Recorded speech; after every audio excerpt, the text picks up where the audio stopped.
What up, what up, what up? Welcome back to Boston's Banter, where the sports are wicked and the banter is Pissah. I'm your host, Frank the Bank. With me, as always, is Keith K. Lava La Cava. What's going on, bro, Bronus? Not much brofa to tupu. Oh, my Lord. You know who that was. Oh, of course I do. Episode 44, we have a special guest in the house, a returning guest, so that'll be Yes, fun. sir. Why don't we just jump right into the Wicked Pissah news? We got some stuff to cover there. Yes, sir, Frankie. Let's get it popping. Wicked Pissah news. Bruins update again. Season's about to be over. Last game tonight, but let's break down what they did this past week. But first, the Bruins are currently 33, 39-9 on the season. Yikes. And they basically officially finished last in the Atlantic. So They have the least amount of points in the Atlantic and fourth least in the entire NHL. So gross. it is gross. All right, let's break it down, Frankie. So they lost 7-2 versus the Devils in New Jersey last Tuesday, followed by a 5-2 home loss versus the Blackhawks this past Thursday. And then lastly, a 4-1 road win, a win, surprisingly, versus the Penguins this past Sunday. It's been a tough season, man. It's been a really tough season. Obviously, the Bees aren't making the playoffs. And this is actually the first time the Rangers, Penguins, along with the Bruins, failed to qualify for the postseason all in the same year. Yeah, it's crazy. It's been a crazy year. I mean, some other NHL stuff too. Winnipeg Jets, first time ever President's Trophy, the best record in the NHL. Yep. First time that's ever happened for them. So, I mean, congrats to them. Definitely congrats to them. And one other thing I saw that I thought was really interesting was in the Canucks game. They're the first team in history to do this. So they were down 5-2 with exactly a minute left and came back and won. There was a minute left in the third. How did I miss that? They scored 3 unanswered goals with 1 minute left, sent it to overtime, and won in overtime. The first team in NHL history with a minute or less left in the game, and they won. They were down by 3, 5-2. Isn't that crazy? That's insane. So I wanted to bring that up. I didn't know that happened like 4 or 5 days ago, but since our last episode, that's happened. Yeah. And I thought that was really, really cool. So Wow. I wanted to bring that up. That is cool. Yeah. So why don't we jump right over to the Celtics? A better Boston team right now. Yes, sir. Celtics update, Frankie. So they finished the season officially 61-21. Unfortunately, we didn't have the first seed. We're second behind the Cavs. Yeah. We're going to be getting into them later. But let's break down what they did this past week to end the regular season. So they beat the Knicks 119-117 in overtime last Tuesday at Madison Square Garden. Very good game. Followed by a 96-76 road loss versus the Magic this past Wednesday. That was unfortunate to see a potential. But they were sitting people, though. We had a bunch of starters resting. I was going to say, but it's a potential playoff matchup, too. So, you know what I mean? I don't like it. Rough seeing that. Then a 130-94 home win versus the Hornets last Friday. And then lastly, they won 93-86 at home, again, versus the Hornets. Peyton Pritchard had 34 points, 7 rebounds, 7 assists, man. That dude's looking like the 6th man of the year. We'll be getting into that later. Absolutely. Yes, sir. Yeah, the Hornets, I mean, playing them a couple times towards the end is always fun. I remember seeing the spread, and I thought it might be like the Magic game where we sit some people and that spread, and when we won by 36 points. Yeah. Before the game started, it was like almost 24 and a half points. And I'm like, wow, that's a lot. Maybe I'll put some money on the Hornets, thinking like maybe they'll sit a few guys. Nope. 36. They covered by 12. It was crazy. 11 and a half. So they killed them. Yeah. Yes, sir. Frankie, I got one more piece of Celtics news though. So like we were talking about last week with J.D. Davison being named the G League MVP. So the Celtics are giving him a 2-year NBA deal, a standard NBA deal. He'll be filling the final roster spot going into the playoffs. And like I said last week, bro, he averaged nearly 26 points a game, 7 assists and 5 rebounds this past season for the main Celtics. He played great. Yeah. That's what I'm saying, awesome, man. I'm glad they're giving him a chance, obviously. And it was in the G League, and a lot of people don't really get credit for what they do in there. That's but true. it is the developmental part of the league at the same time. And the Celtics players, the starters have even said, give this guy a chance. He can play, bro. I mean, they've done a great job drafting and free agency, everything in the last few years. I mean, you got to tip your cap. I mean, who knows how many minutes or if any he's going to get in the playoffs, but I'm glad they're giving him a chance. Unless we're getting blown out or we're blowing somebody out, he might not even play, but still, it still gets him there, and he deserves it. And dude, every week we're bringing this guy up, Nikola Jokic. I'm saying, I just got to bring it up, man. Do it. So he became the 3rd player in NBA history to average a triple-double for the season. He averaged 29.8 points per game, 12.8 rebounds per game, and 10.3 assists, shooting 57.5%. He's fun to watch. He's like, you got to tip your cap. It's just like, it's like backyard, That's what I'm saying, he's bro. just out there having a good time. He throws the ball up sometimes. It's butter. It looks like he's having fun a lot of the time. It's great to see. Oh, yeah, dude. He joins current Nuggets teammate Russell Westbrook and Hall of Famer Oscar Robertson is the only players to do so. Yeah, that's awesome. So congrats to him, man. I feel like we're bringing that dude up every week. It's every week, yeah. You know what I mean? And lastly, for basketball stuff, I mean, WNBA, I mean, kind of what we thought. Paige Beck is a UConn #1 overall pick. Congrats to her. I mean, a couple weeks ago, not even a couple weeks, she's probably like not even 10 days ago, won the national championship as a 2 about that seed. last week, bro. Exactly. So, and now she's the #1 overall pick. So it's good to see, going to the Dallas Wings. So I saw her on ESPN. It was Kyrie Irving and Anthony Davis going on Twitter and stuff saying, well, welcome to Dallas and like looking forward to watching you play. I thought that was kind of cool. Yeah, so, no, absolutely. yeah, Welcome to the city, bro. Yep. So why don't we jump right into some Red Sox stuff? Frankie. So, the first week we did the Red Sox update. They were losing games. Then last week we brought up they were winning. Now we're back to losing more games. Losing again. What's going on? So the Sox are currently 8-10 on the season. Currently 4th in the AL East. Still only 2 games behind the Yankees in the tightly contested AL East. Yeah. So let's break down what they did this past week. They lost 6-1 versus the Blue Jays last Tuesday in Boston, followed by a 2-1 loss versus the Blue Jays last Wednesday. Yep. Then they won 4-3 versus the Blue Jays last Thursday in Fenway. Yikes. Then an embarrassing 11-1 loss versus the White Sox in Chicago this past Friday. A team we made fun of a lot last year. We talked about them nonstop. And then it doesn't stop there. Then they had a 3-2 loss versus the White Sox Saturday. Yeah. And then finally a W in Chicago versus the White Sox, winning 3-1 this past Sunday. Garrett Crochet actually had a no-hitter going into the 8th inning against his former team. Yeah, that was crazy. It was Chase Mydroff, I think is how you say his name, was the one that got the hit, and he was actually acquired by the White Sox in the Crochet deal. Wow. As part of that deal. So Dude, it was kind of cool that, bro. it was kind of cool that he got the hit. So, dude. but yeah, that was crazy. I mean, he pitched like a gem. I thought he pitched good against his old team, which is Looked great. good, bro, for sure. We've been talking and hyping him up going into this season. But still, to lose out of a 3-game series, to lose 2 of them to the White Sox, one of the worst teams in history last year, absolutely is crazy. And then lastly, Frankie, yesterday, a 16-1 road loss versus the Rays on Monday, bro. Yikes. Embarrassing. Like, what was going on there? I texted you, and I think I texted a few others, and I put it on Facebook. It was 14-1 in the 3rd inning. The 3rd inning, It's like, what are you guys doing? That's gross. Crazy. So gross, dude. But again, let's hope next week they can start stepping it up, winning some more games, maybe surpass the Yankees. Yeah, they played tonight against the Rays. I mean, since they scored the 18 runs against the Cardinals April 6th. First game at Fenway? Right. So, since April 6th. So 9 days ago, we beat them 18-1 or 18-7, whatever the heck the score was. We scored 18 runs in that one game. Yep. We've played 8 games since then. They've scored a combined 15 runs in 8 games. They scored 18 in that one. And they've only, so that means they're not even averaging 2 runs a game in the last 8 games. That's gross. That's crazy. Yeah. So let's hope they step it up. They got to start swinging the bats again. Absolutely. All right, Frankie, let's get into the NFL news, bro. And unfortunately, we're going to start with some very sad news here. So, former LSU wide receiver and NFL draft prospect this year, Kyron Lacy, was found dead this past Saturday night in Houston. He was 24 years old. Now, this happens a few months after his negligent homicide arrest, where he was involved in a fatal hit and run of a 78-year-old man back in December. He turned himself in, and he was out on bail. Now, this was all going into, obviously, he was preparing for the draft, and he was a projected first-round pick, a late first-round pick and everything, playing at LSU, all the great wide receivers that came out of there. And unfortunately, man, as he was dealing with this, just 18 days ago, he was doing his pro workout. And then I guess this past weekend, he had a domestic incident where he fired off a gun towards somebody, was on the run from the police, and he ended up killing himself. Yeah, it's so sad. That whole story is just awful, and I feel for everybody involved in that. That's so tough. And you saw the outpouring, from his former teammates at LSU, Jaden Daniels, Malik Neighbors, man. They're very beat up over this because they looked at him like a little brother, man. Yeah, it's so sad that sad. So rest in peace, Kyron Lacy, and prayers to his family. Absolutely.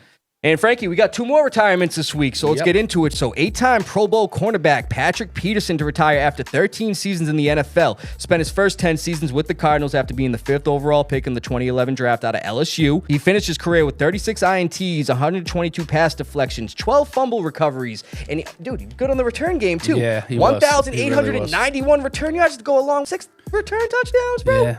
I always liked watching him. He was an animal, and absolutely, he had a great career. So yeah, he was up there for me. Dude, they would use him on offense, too. I remember there was a game, Patriots versus Cardinals, and I went to the game, and I remember I seen him on offense. They had him throw a pass. Unbelievable player. Oh, yeah. Great career. Peterson was easily one of the best defensive players of his generation, and in my opinion, Frankie, he's going to be a strong candidate for the Hall of Fame when he's eligible in 4 years. He should definitely get in the Hall of Fame, for sure. Bro. And then I got one more retirement here, another notable one, who was actually a free agent the Patriots were looking at. I wish we got him. Yeah, bro. That would be sick. Veteran left tackle Tyron Smith is retiring after 14 seasons in the NFL, 13 with the Cowboys, and he spent last year with the Jets. 2-time first-team All-Pro, 8-time Pro Bowler, and he was the 9th overall pick in the 2011 draft. Dude was a monster. We were talking about Calais Campbell looking big. He should be a Hall of Famer, too. This guy is huge. He was nasty, though. Anchor on the offensive line. Especially when the Cowboys lost him. We saw Dak get banged up last year. That's a fact. That's a fact. What they were missing with him. So congrats to a hell of a career from him. Another good career, for sure. And then, Frankie, we're going to get into some injuries, and the season hasn't even started yet, bro. We've seen it with Deshaun Watson. We're like 6 months from now. That's what I'm saying, 5 bro. months anyway. So Saints quarterback Derek Carr is dealing with a shoulder injury that could put his status for the 2025 season in jeopardy. And it seems like he might need some serious surgery here, bro. If he's already talking about the season's 5 months away. You know what I mean? It's crazy. So in 10 games last year for the Saints, Carr had 2,145 yards, 15 touchdowns, 5 INTs, and also 1 rushing touchdown. It was looking pretty good in the beginning of the season, but like I said, all the Saints got banged up. Rashid Shaheed, Chris Olave, Kamara, and Carr. Who knows how they're going to look next year? They need a quarterback. I'm saying. They're in the 9th pick overall, so I mean, there's been some talk. I mean, I was talking with a guy. Obviously, the Patriots are at 4, so it's like, you know, maybe they trade back to 9. If your guy's not there, you trade back to 9, you get an extra pick or 2, and you know they move up, get their quarterback. We still need an offensive lineman. I hopefully they take Carter. That's who I want them to take. But or Hunter. I want Carter. Yeah. It's those are the 2 guys. If you can get either one, I would obviously go Hunter first, Carter second. But you can wait on Campbell. You know, another top 3. As long as you get a top 3 guard, maybe you trade back with the Saints. Now.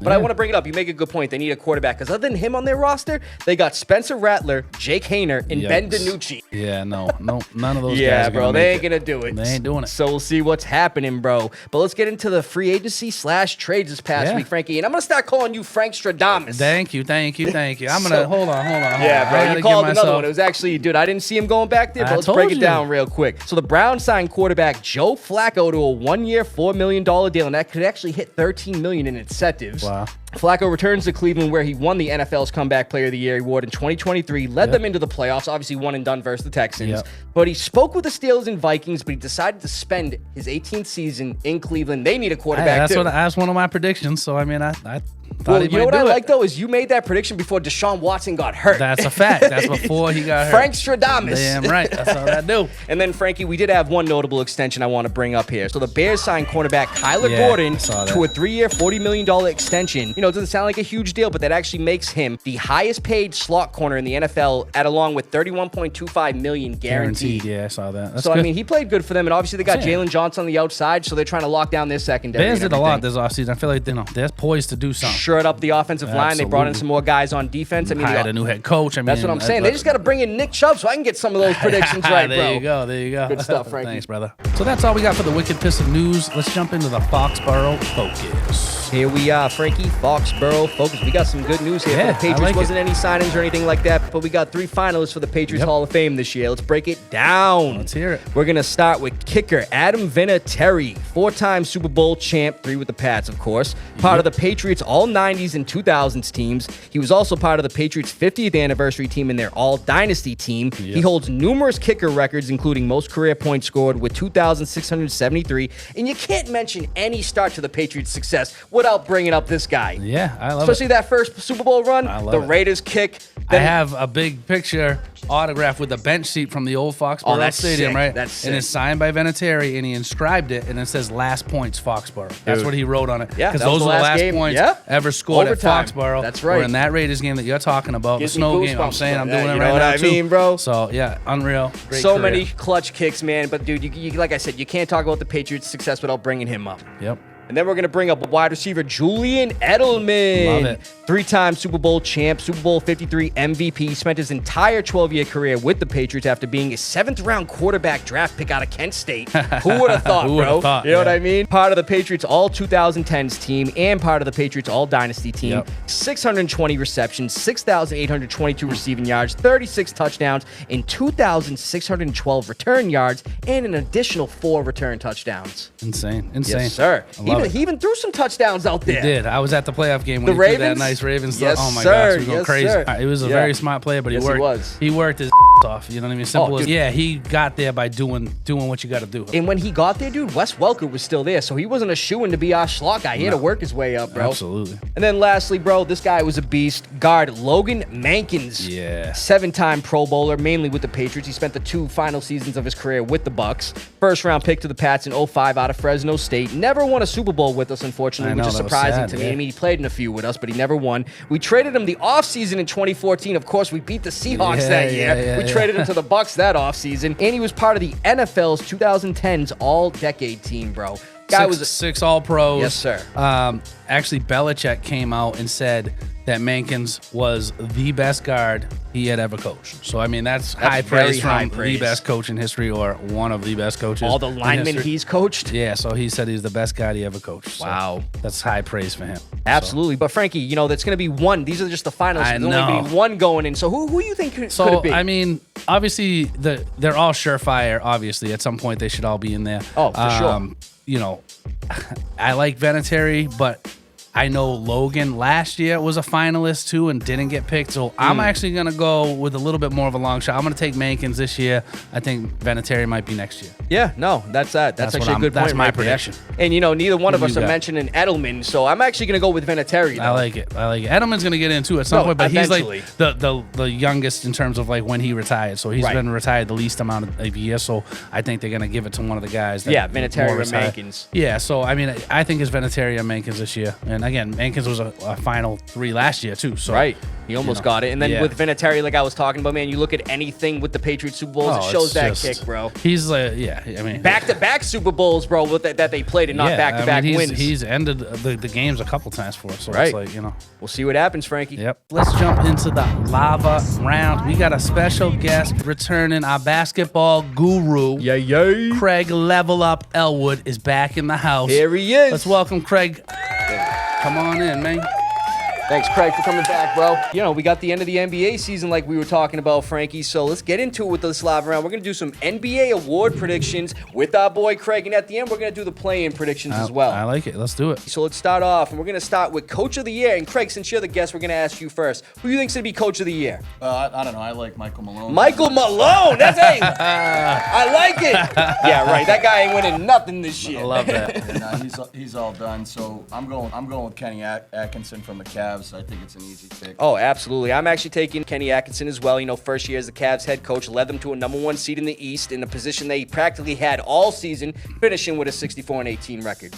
Yeah, I mean, it's down to him or Mark Daigneault, the Thunder head coach. I'm going Daigneault. They got the best record overall in the league. That's right. They beat them by 4 games, the Cavs. So overall, #1. I'm gonna go with them this year. So yeah, those are both good picks right there for sure. Yep. All right, let's move over to the Rookie of the Year prediction. And Craig, who you got for that one? I think Stephon Castle's probably absolutely, easy shoe in there. Yeah, his numbers are what they are, and he's playing with the Spurs with Webby. Yeah, he's just getting a lot of attention there. So right. I love it. Yeah, I mean, he's far and away the overall bet to make these minus like 15, 1,600. That's what I'm saying. So, I mean, he should definitely lock that up. It's not even a close race there. So. Well, he led all rookies in points, field goals attempted and made, free throws attempted and made, and total steals. Yeah, I mean, it's a shoo-in to me. Oh, absolutely. While ranking second in total minutes and 4th in APG. Yeah, and I mean, it just seems like a no-brainer. Yes, sir. I like it. Alrighty, let's move over to the 6th man of the year, and I think we're all gonna have the same one on this one, boys. I mean, this one seems like a shoe-in too. But we're gonna go with Peyton Pritchard, I'm pretty sure, right, guys? Pritch, please. Yes, Pritch, please. I like it. He's become one of the NBA's best bench players. Pritchard averaged 14 points per game on 47% shooting last year, and he also broke the NBA record for most threes off the bench, as we talked about. Yeah, that's an easy one. Oh, dude, the guy can light it up from anywhere on the court. We've seen it, man. Go beyond half court, just throw it up there at the buzzer. Usually makes it, man. Yep. Alrighty, let's get into the Defensive Player of the Year. And Craig, who you got for that one, brother? So that's an interesting one for me. I like Daniels from the Hawks. So let me backtrack that. Unfortunately, I think Draymond Green's probably going to win it. That's who I got. But I like Daniels, and then you can make the argument for Mobley. Mobley too. Yep. Right.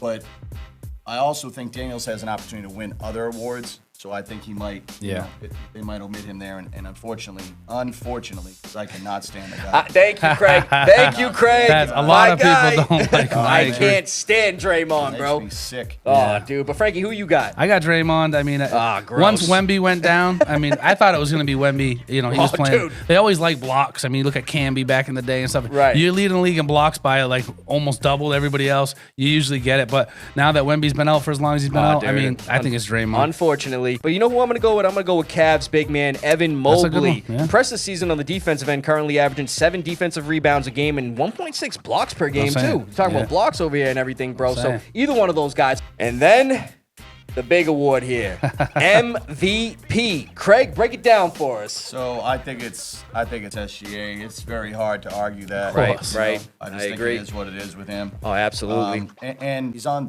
the best team in basketball. Yeah.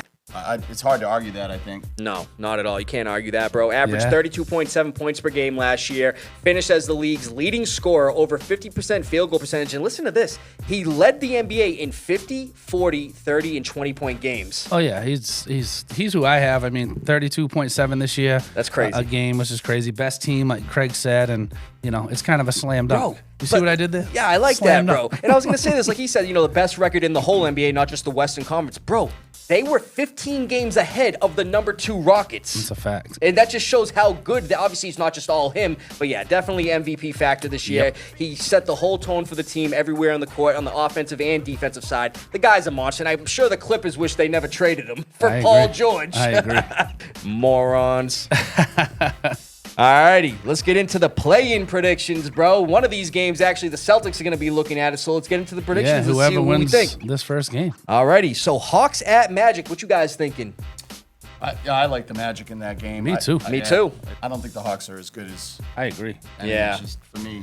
And Paolo Banchero's just been playing lights out lately, Yeah, I like bro. Wagner there too. I mean, Mo Wagner, and bro. honestly, it's like the Magic give us fits too. I know Atlanta's come back on us a few times too, which is crazy. But Right. both these teams kind of give us fits. I feel like I don't, but I feel like I'd rather play Atlanta than the Magic. Yeah, it's going You to be know a what I tough mean? one. We'll see what happens here, but I think the Magic are going to pull this one out, and we'll be looking at playing them in the I first agree. round. Yeah, we're gonna play the winner of that game. So Yes, sir. Sunday night is our first game. So So for the second game here, I got Grizzlies at Warriors. And Craig, who you got for that one, bro? I like the Warriors in that game. I think, honestly, I really think the Warriors could make a run in this whole thing. I hope not. I hear you, but I really believe they could.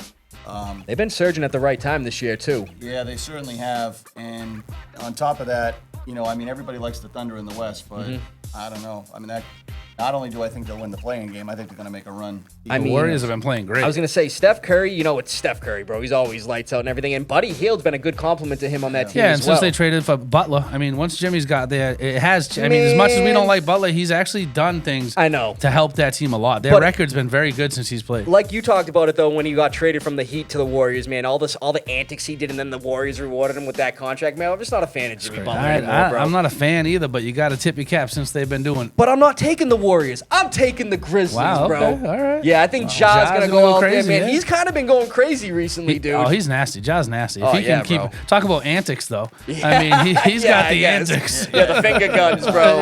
I don't think you guys talk about Jimmy Butler though. There's no way you can deny playoff Jimmy. No, That's right. a fact. And Thank you. he needs to have playoff Jimmy come back Thank to you. Right, justify his contract. No, absolutely. If you look at their record since they got Butler- justify that contract by the way he plays in the postseason, because I didn't like how he treated Miami at the end of that whole tenure Yeah, with them. that was Whatever crazy. happened, I don't know the interior stuff. I've watched some of the games and I thought he showed a lot of heart in some of these games, a lot of hustle. I mean, and again, their record is really good since he's been there. Yeah, So it's helped him out. you tip your cap to him as a player. I'm but not gonna deny his that. antics. I agree, are terrible. I just think he's a. Yeah, well, that's a fact. You can get that vote. Everyone's getting that vote. All right, boys, let's get into this next one. We got the Heat at the Bulls. And Yep. Craig, what you think about that one? Well, I'm gonna go with the Bulls. The Bulls have been surging. Yeah. I think they're Yes, sir. 7-3 in their last 10 or something like Yeah. that. I believe they are, yeah. Their rookie Modest is been on Yeah, fire, your boy. throwing everything been down. looking good, man. I think that young team can really, Especially, show. especially since that Lakers game, bro, with the way they came back. I'm Josh saying. Giddey hit that half-court shot, bro. That amped them up. Yeah, that was a crazy comeback. We talked about that last week. That was Yeah. nuts against the Lakers. And so. who you taking for? You taking the Bulls? I'm going to take the Heat actually in this game. I just like the matchup better for them. I know Bulls have right. been playing good, but I just, I know Butler's not there, but I they like still the got Heat. Bam. I like their shooters. Bam. And Harrow, you know what I mean? That's my guy. Bam's tough. Bam plays tough in the playoffs. He does, man. He's a Yeah. beast, bro. Tyler Harrow can shoot, lights out. Yep. Robinson. Nightmare. Absolutely. So I and do then, like their matchups a lot. And then lastly, we got the Mavericks, no more Luka or anything like that. I'm surprised they're even in this position, but we got the Mavericks at the Kings. And what you guys think? Craig, what you think, brother? I think the Mavericks. I'm not sold on the Kings at all. I like the Mavericks to pull that out. Wow. All right. Yeah, I really am. Honestly, I know they lost Luka and Anthony Davis was a little banged up. Davis is Banged up, banged up. of I know, course. but I call it an odd prediction, but Yeah, I don't think Davis is playing. So. No, I mean, I'm not sure if he's going to be back. I mean, I don't really hate that prediction. It's just with the way the Kings, especially, how they've been kind of surging. That's what I'm saying, bro. Yeah. Sabonis been looking like a monster. Yeah, I got the Kings in this one too. So, yeah. I mean, we'll see. I mean, the thing with Dallas, though, is, man, it's a matter of, obviously, they lost Kyrie Irving, too. I know. They lost Luka. Anthony Davis should be back, but he's a little banged up, and a lot of their big men are actually banged up, too, which... They're banged up. I just don't like... Maybe it's just a personal thing. I don't like the Kings. Yeah, and DeMar DeRozan, I think he was a little banged up for them, too. Hey, that's going to be a good game either way. I think that's of all the games, I think might be the closest one, absolutely. Honestly, so. But I like all those prediction, boys, and, it's the end of the NBA season, man. It just flew by, it seemed. It's great, yeah. I know. I love the playoffs. It's awesome, yeah. Well, who do you have coming out of the West? Let's throw a spot question on you. No, that's cool. No, that's good. I think so. It's hard to argue Oklahoma City, right? Of course. Like I mentioned, it's difficult. I mean, top team in the NBA overall. Absolutely. Yeah, they're looking primed for success this year. Right, with the odds-on MVP, but. Again, I also think, I'm telling you right now, I really think the Warriors can make a run. I wouldn't be surprised, bro. They've done it. Right, and once you get past Oklahoma City, oh yeah, dude, it's wide open. Anybody in that Western Conference, there's a lot of Keith talked about a 14 game difference from first to second, right? You said so. It's you're absolutely right. And and how they played the Celtics is how they play a lot of people. Their defense is great, but they let you shoot the three a lot. But the Warriors are lights out from 3-point. Right. They got the number one Curry. You got Hield's wicked high percentage too. It's like they very well could do that. I could definitely see that. I mean, who do you got coming out of the West? I'm taking the Lakers, actually. Wow. Okay. I really think they're gonna get into the playoffs, man, and especially with Luka now and the way that team's been looking. Even Bronny, when he's been getting some minutes, been looking good, dude. Honestly, I think LeBron can potentially, along with the guys that they put around him, get them back to the finals. Yeah. And hopefully it's against the Celtics. Listen, they can score against anybody. I mean, Luka's defense isn't, like we talked about that a few times, isn't as strong as it's been a little better though since he's been traded, and it looks like he actually lost some weight too, which is great. Slimmed down a little bit. So I could definitely see Lakers coming out, but I'm gonna go Thunder. They just have destroyed teams this year, so it's like I have to take the Thunder. The way they played this year, you just got to tip your cap to them. Oh, absolutely, man. And who you guys got from the East, though? Oh, dude, I'm taking the Celtics, baby. Yeah, no doubt about it. Celtics. I think that's going to be interesting, though. Yeah. I think that's going to be interesting. I mean, the Cavs healthy. Yeah, last playoffs, they were banged up when we played them. Oh, that's a fact. And I think we won 4-1 in that series. Yeah, it's going to be – the East is much better this year. I mean, you're always talking about the West. I know we won. The East won last year. But if you look at – a lot of people said it was a cakewalk because, I mean, the East was fairly easy last year. Right. I mean, Knicks are a lot stronger now. The Cavs are unbelievable. So, I mean, like – yeah, we had two even total, even the Magic – the Magic's tough too. You know what I mean? And the thing with the Celtics last playoffs, they had only 2 losses in the Eastern Conference, and they had one against the Mavericks. But obviously, I don't think that can be the case this year. Obviously, I want the C's to sweep. Right. But like you said, the Eastern Conference, man, it got tougher. So they're going to have to limit those turnovers and definitely maybe limit the threes if they're not falling. Yeah. Well, you saw who made a run at the end of it, right? See who's 8-2 in the last 10? Oh, yeah. Milwaukee Bucks. Oh, yeah. That's right. Without Lillard, too, man. Yeah, that's right. That. No Lillard. Obviously, they've lost guys through trades and free agency previous that, but I'm telling you right now, Giannis is Giannis. As simple as that. The NBA likes its stars. Oh yeah, right. Like that's the market for the business. So don't be surprised. I'm not saying it's fixed. That's not what I'm saying. Right. I'm just saying don't be surprised if you see a team with a superstar, have an emergence in the playoffs. Or like the Pistons.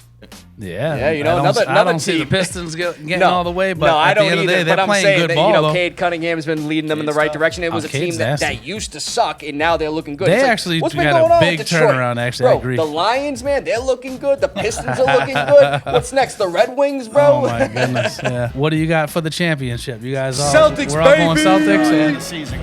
Bleed green. They're too deep. They're way too deep. I think I mean, look, anything can happen, right? Mm-hmm. But I think they're way too deep to be beat in 7-game series, or even shorter series. They're just. I don't see anybody beating them.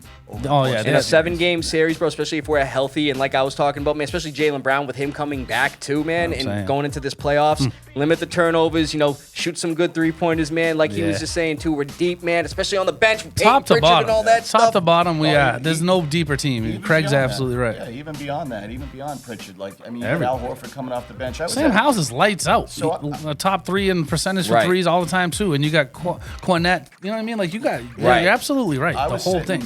I was sitting behind House's mom a week ago on Friday. I was at the game, and nice. So fortunately, we get great seats, and where a lot of the families sit. So we had Pritch's wife was in front of us to the left, and then Hauser's mom's in front of us. But that's awesome. But just to that point, I'm sitting here looking, and I'm like, we got Pritch off the bench, Hauser's off the bench, Horford's off the bench. Like this bench, Horford too. You got multiple people that could still start on some teams for sure. Right. Honestly, they do a good job of getting guys the experience. Because we knew you're not going to catch the Cavs at that point, but even so, like you're up so big on some teams, you get that playing time. It's just good for the next year or the year after and stuff like that. Absolutely. But I'm taking the C's. Let's go, boys. Let's go. Me too.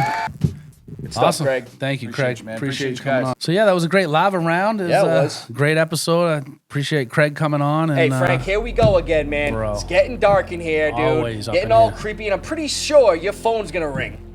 There we go. How'd you know this? What dude, the I'm heck? telling you, Hold man. on a second. This Hold place on a is haunted, second. like Hold you on a said. second. Answer that phone call, man. Hello? We're gonna kill every last one of you. No.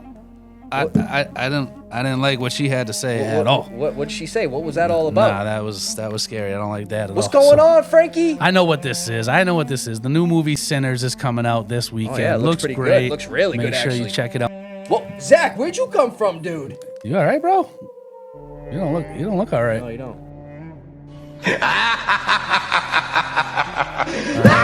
Frank, screw this. Let's From get out of town to your town, stay wicked pissed. here. From the TD garden to your garden. Thanks for listening. I'm out.